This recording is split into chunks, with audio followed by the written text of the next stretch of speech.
جیسے کہ میں نے بولا غصے کے بارے میں بات کی، مولانا صاحب آپ سے شروع کریں گے کہ یہ برداشت کا جو ایلیمنٹ ہے اس کو کس طرح ہم اپنے اندر لائیں، کہ مطلب یہ مشکل بھی ہوتا ہے، مطلب لیکن کچھ لوگ ہوتے ہیں وہ اتنے کام رہتے ہیں آپ کچھ بھی کر لیں وہ غصہ نہیں کرتے۔ بسم اللہ الرحمن الرحیم، بہت شکریہ۔ جیسے آپ نے آغاز میں کہا، نبی کریم صلی اللہ علیہ وسلم نے یہی بات فرمائی ہے، لیس الشدید بالسرعہ، پہلوان آدمی طاقتور نہیں ہوتا جو لوگوں کو پچھاڑتا ہے، مارتا ہے، گراتا ہے۔ انما الشدید الذی یملک نفسہ عند الغضب، طاقتور آدمی وہ ہے جو غصے کے وقت اپنے نفس پہ، اپنے جذبات پہ قابو پا لے۔ دین کی تعلیمات ہمیں یہی سکھاتی ہے، اور دین پر یقین رکھنے والا، پیغمبر کی تعلیمات پر یقین رکھنے والا، وہ یقیناً اس کا نظریہ ہوتا ہے کہ صبر ہی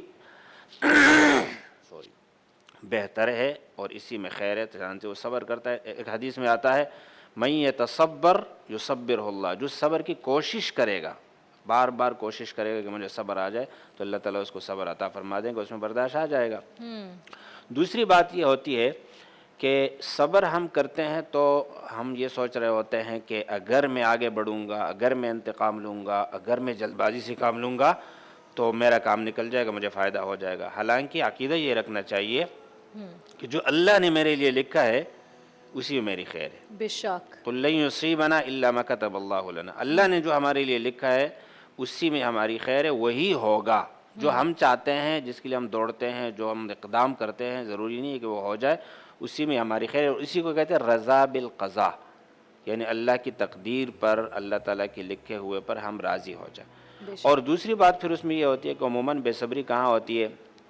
دوسرے کو حقیر سمجھنا، دوسرے کے حقوق کا خیال نہ رکھنا کہ اس کے حق کی کیا ویلیو ہے، مجھے ہی سب کچھ ملنا چاہیے، میں آگے بڑھوں، میں طاقتور ہوں، میں باعزت ہوں۔ تو یہ تصور، یہ خیالات ہوتے ہیں جو ہمیں بے صبری پر ابھارتے ہیں اور ہم کوئی غلط قدم اٹھاتے ہیں۔ تو طریقہ اس کا وہی ہے کہ اسلامی تعلیمات ہم سامنے رکھیں اور یہ دیکھیں، تجربات سے بھی بات ثابت ہوئی ہے کہ صبر کا پھل میٹھا ہوتا ہے۔ بے شک۔ آپ مجھے بتائیں صبر، تحمل، برداشت، یہ تینوں ایک ہی چیز ہے یا الگ الگ چیزیں؟ السلام علیکم۔ آپ سب کو ماہ رمضان مبارک کی مبارکباد دیتے ہوئے، اور اللہ کا فضل و کرم ہے کہ ہم نے ایک ہفتہ خیریت کے ساتھ گزارا، اور پاک پروردگار عالم کا لاکھ لاکھ احسان ہے۔ صبر ایوان سلاطین میں کہاں ملتا ہے؟ صبر ایوان سلاطین میں کہاں ملتا ہے؟ صبر کا پھول سرے نو کے سنا کھلتا ہے۔ جب بھی صابرین کی بات آتی ہے تو پروردگار عالم قرآن مجید میں ارشاد فرماتا ہے کہ ان اللہ مع الصابرین، پروردگار عالم صبر کرنے والوں کے ساتھ ہے۔ یعنی ہم بڑے بڑے اعمال کرتے ہیں، روزہ رکھتے ہیں، نماز پڑھتے ہیں، قرآن پڑھتے ہیں، مگر کسی میں بھی ہمیں قرب پروردگار عالم نصیب نہیں ہوتا۔ جنت کا وعدہ ہے، بہت سارے وعدے ہیں، لیکن جب صبر کرتے ہیں تو رب العالمین کا قرب عطا ہوتا ہے کہ پروردگار عالم صبر کرنے والوں کے ساتھ ہے۔ اور یقیناً جب ہم کائنات کے پہلے صابرین کا تذکرہ کریں گے تو حضور نبی کریم صلی اللہ علیہ وآلہ وسلم کا ذکر آئے گا کہ آقائے دو جہاں صلی اللہ علیہ وآلہ وسلم وجہ تخلیق کائنات تھے۔ سرکار دو جہاں صلی اللہ علیہ وآلہ وسلم جس وقت مکے کی گلیوں میں اعلان رسالت کیا کرتے تھے تو لوگ آپ کو پتھر مارا کرتے تھے۔ حضور نبی کریم صلی اللہ علیہ وآلہ وسلم انگلی سے اشارہ کرتے تھے، مہتاب کے دو ٹکڑے ہو جاتے تھے۔ سرکار دو عالم صلی اللہ علیہ وآلہ وسلم بھاگتے ہوئے جانور کو بلاتے تھے، رسالت کی گواہی دلوا لیا کرتے تھے۔ اور دوسری جانب آپ کو مجنون کہا جاتا تھا، آپ کو جادوگر کہا جاتا تھا، آپ کو ساحر کہا جاتا تھا۔ تو اس سے بڑھ کر صبر اور برداشت کی ہمیں کون سی مثال ملے گی جو آقا صلی اللہ علیہ وآلہ وسلم نے ہمیں مکے کی سرزمین پر دکھائی؟ لیکن اس صبر کا اجر اور ثواب اور اس صبر کا صلہ یہ تھا کہ کل 23 برس کے مختصر سے عرصے میں حضور نبی کریم صلی اللہ علیہ وآلہ وسلم کا دین تمام کائنات کے اوپر ہمیں نظر آیا کہ اللہ کے رسول صلی اللہ علیہ وآلہ وسلم کے لیے الیوم اکملت لکم دینکم جیسی آیت کا نزول ہوا، اور حضور نبی کریم صلی اللہ علیہ وآلہ وسلم کا پاک گھرانہ صبر کی اعلیٰ ترین منزلوں پر ہے۔ اور جب ہم مقتل کربلا کی بات کرتے ہیں، امام علی مقام امام حسین علیہ السلام کی بات کرتے ہیں، صبر کی، برداشت کی بات آتی ہے تو ہمیں بہت ساری ایسی مثالیں مقتل کربلا کی ملتی ہیں، میدان کربلا کی، کہ جو در حقیقت صبر کی اعلیٰ ترین منزل نظر آتی ہیں۔ اور جب ہم رسول خدا صلی اللہ علیہ وآلہ وسلم کے پاک گھرانے کی بات ہوتی ہے تو میں ایک واقعہ امام جعفر صادق علیہ السلام کی زندگی کا آپ کی سماعتوں کی نظر کرنا چاہتی ہوں کہ امام جعفر صادق علیہ السلام ایک مرتبہ سفر کر رہے تھے کہ آپ کو خبر ملی کہ آپ کے بیٹے کا انتقال ہو گیا، اور امام جعفر صادق علیہ السلام کیونکہ عرب کے کچھ افراد ان کے ساتھ تھے تو انہوں نے فرزند رسول نے دسترخوان بھی چنوایا، ان لوگوں کو کھانے پر بھی بٹھایا اور کھانا بھی کھلایا، اور اس کے بعد حضرت امام جعفر صادق علیہ السلام نے بتایا کہ ان کے بیٹے کا انتقال ہو گیا۔ لوگوں نے جب پوچھا تو امام یا جعفر اللہ، صادق علیہ السلام نے فرمایا کہ در حقیقت ہم صبر جمیل کی منزلت پر فائز ہیں، یعنی صبر بھی کرتے ہیں اور صبر کے ساتھ ساتھ شکر بھی کرتے ہیں۔ تو جب شکر کرتا ہے انسان، برداشت کرتا ہے، تو پروردگار عالم اس کو اس کا اجر عظیم عطا فرماتا ہے۔ بہت خوبصورت بات کی۔ مولانا صاحب مجھے بتائیں مفتی صاحب کہ وہی سوال میں آپ سے ہی پوچھوں گی، صبر، تحمل، برداشت تین الگ چیزیں ہیں، یہ اگر صبر ہوگا تو یہ ساری چیزیں ول فال ان پلیس؟ اور اس کے ساتھ ساتھ ایک اور سوال یہ بھی ہے کہ دیکھیں کبھی کبھار یہ ہوتا ہے کہ لوگ آپ کی دل آزاری کرتے رہتے ہیں، اور اس کی مثال آپ نے بھی دے دی، تو پھر اس میں اس معاملات میں بندہ کس طرح ہینڈل کرے، کیونکہ وہ تو رسول پاک صلی اللہ علیہ وآلہ وسلم تھے۔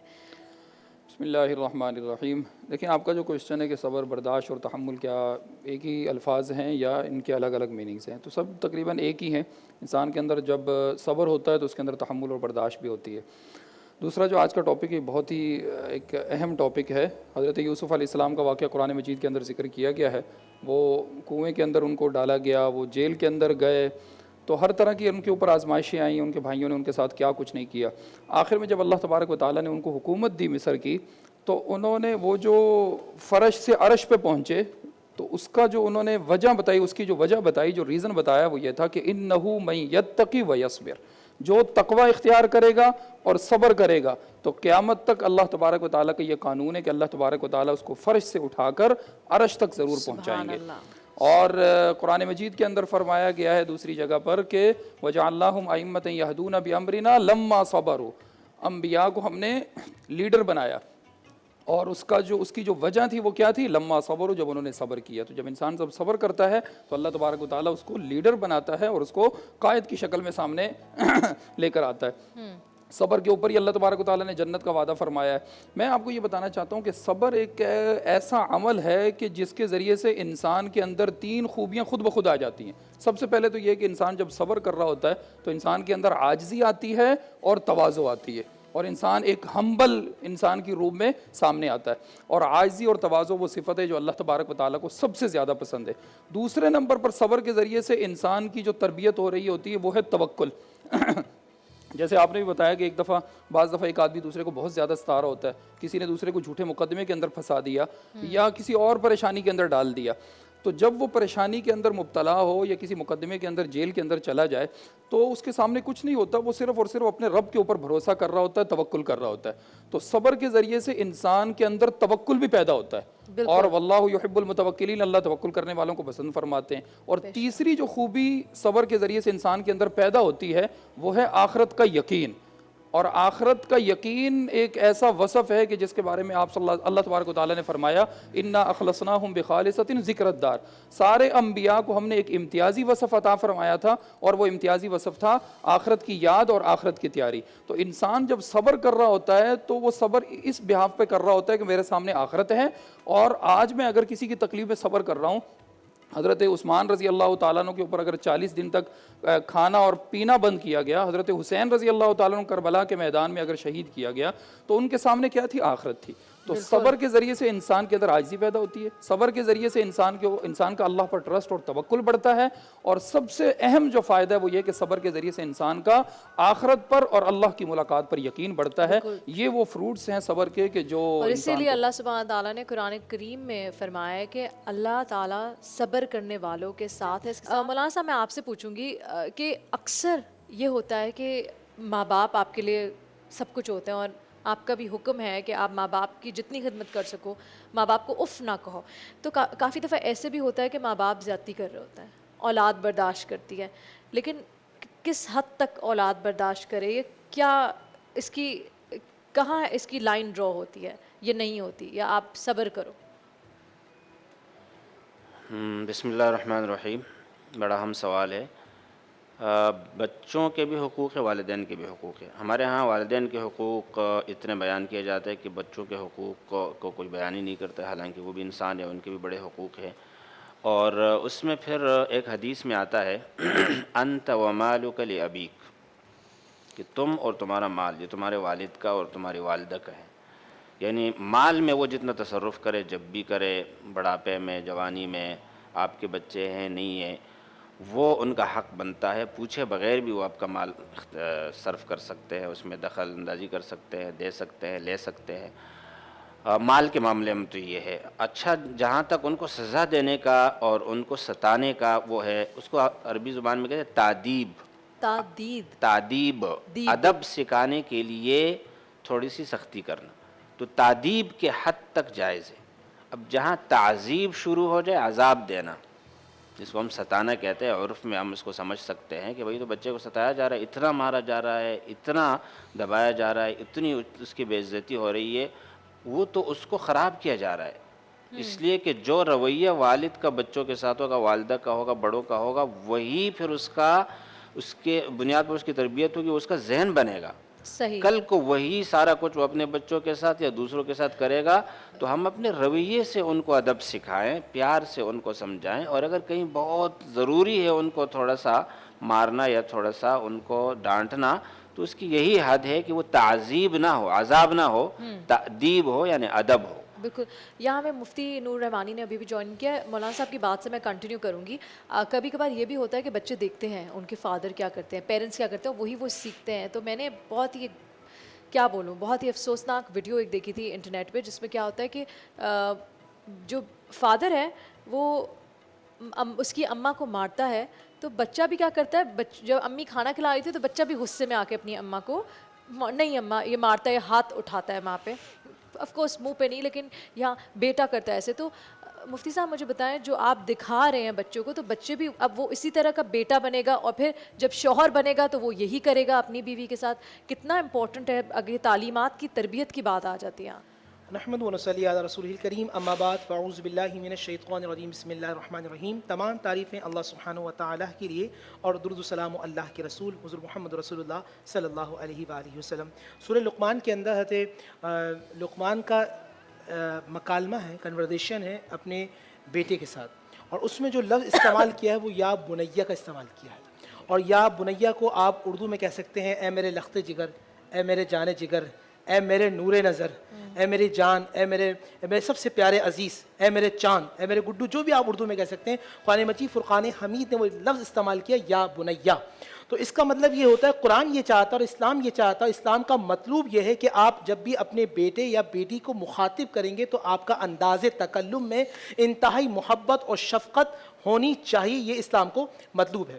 اب سیکنڈ بات یہ آتی ہے، یہاں میں کون نقل کروں گا حضرت علی رضی اللہ تعالی عنہ کا۔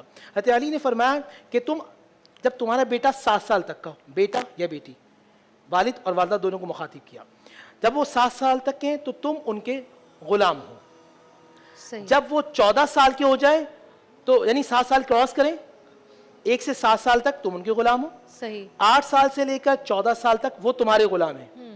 اب غلام کا مطلب یہ نہیں کہ مارے پیٹیں، بلکہ آپ اس کو ادب سکھائیں گے، تہذیب سکھائیں گے، اس کی تربیت کریں گے۔ 14 سال جب وہ کراس کرے گا، ٹھیک ہے، تو اب آپ اور وہ دوست بن جائیں گے، تاکہ سوسائٹی کے اندر جو ایشوز ہیں، جو دوستوں کے ساتھ انوائرمنٹ ہو رہی ہے، کہاں مینشن ہوا ہوا ہے، مطلب جی بالکل بتایا کہ بالکل یہ تو بالکل ماڈرن ٹیچنگز ہیں۔ دیکھیں جو آپ یہ اگر جو آپ پڑھیں، ٹیچرز اب سکھاتے ہیں، کاؤنسل کرتے ہیں، بالکل آپ چلڈرن سائیکالوجی کو آپ پڑھیں گے تو چلڈرن سائیکالوجی جو اصول پرنسپلز جو بتاتا ہے، بیسیکلی وہ اسلام کے اندر سیدنا ابو بکر صدیق، عمر فاروق، عثمان غنی رضی اللہ تعالیٰ عنہ، سیدنا علی حیدر کرار، اور جو لوگ بہت سارے، آپ جانتے ہیں اسلام میں صرف 2 سال کے اندر مدینہ النبی میں 9 اسلامی یونیورسٹیز کا قیام عمل میں آیا تھا۔ اللہ کے نبی نے ایک صحابی حضرت سامد رضی اللہ تعالیٰ عنہ کو وزیر تعلیم مقرر کر دیے۔ جو اصول آج ویسٹرن ورلڈ ہمیں بتا رہا ہے، اللہ کے نبی کے صحابہ نے ہمیں 1400 سال پہلے بتا دیے۔ آپ جو بات کر رہی ہیں کہ آج چلڈرن سائیکالوجی جو بات کر رہی ہے، جس طرح میں نے بتایا، ایک میں پھر بتاؤں گا کہ 1 سے لے کر 7 سال تک آپ ان کے غلام بن جائیں، 8 سے 14 سال تک وہ آپ کے غلام بن جائیں۔ یہاں ایک چیز اور بھی، 1 سال سے 3 سال تک جو بچے کا لرننگ پروسیس ہوتا ہے، جس میں اس کا کریکٹر کی جو بلڈنگ ڈیولپ ہو رہی ہوتی ہے، اس میں بچے کے سامنے اگر آپ جھوٹ کا زیادہ استعمال کریں گے تو بچے کی شخصیت کے اندر وہ چیز آ جائے گی. بالکل. آپ میاں بیوی کے اندر لڑائی جھگڑا بہت زیادہ ہوگا، بچہ ہائپر ہو جائے گا. بالکل. جب وہ دیکھے گا کہ باپ ماں کی عزت نہیں کر رہے، ماں باپ کی عزت نہیں کر رہی، تو وہ دونوں کی عزت نہیں کرے گا. اگر آپ چاہتے ہیں، دیکھیں بہت اہم بات ہے، آپ بچے کو آپ اگر چاہتے ہیں اس زمانے میں بہترین بنے تو ماں باپ کو یہاں چاہیے کمرے کی بات کمرے میں رکھیں. ہن لباس لکم وانتم لباس لہن. بات سمجھ رہے ہیں کہ کمرے کی بات کمرے میں رکھیں، پردہ رہے تاکہ بچہ والد کو والدہ کی طرح دیکھے، والد کو والد کی طرح اور والدہ کو والدہ کی طرح، دونوں کی رسپیکٹ کرے. رسپیکٹ کر. وقت ہوا ہے بریک کا. بس میرے خیال سے صبر نہیں کرتے ہم، برداشت نہیں ہے ہمارے اندر، اور جب یہ سب نہیں ہوتا تو آپ کو ہر کسی کی چھوٹی چھوٹی باتیں بھی بہت بڑی لگتی ہیں، بری لگتی ہیں، چاہے وہ ساس بہو کے درمیان کی کوئی بات ہو، یا پھر آج کل تو چلے ساس بہو تو بہت دور کی بات ہے، ماں بیٹی کی میں بات کر لیتی ہوں کہ کچھ ماں اپنے منہ سے لفظ نکالتی ہے بچہ اریٹیٹ، کیونکہ بچہ بھی تو تھکا ہوا ہے. مطلب ہماری تھکن کیا ہم بھول گئے ہیں کہ ہمارے ماں باپ نے اپنا خون پسینہ ایک کر کے ہمیں آج اس مقام تک پہنچایا ہے. یہ چیزیں بڑی امپورٹنٹ ہے. کوشش کریں اپنے اندر بدلاؤ لائیں. اس کے ساتھ یہاں وقت ہوا بریک کا، بریک کے بعد ہم واپس حاضر ہوں گے.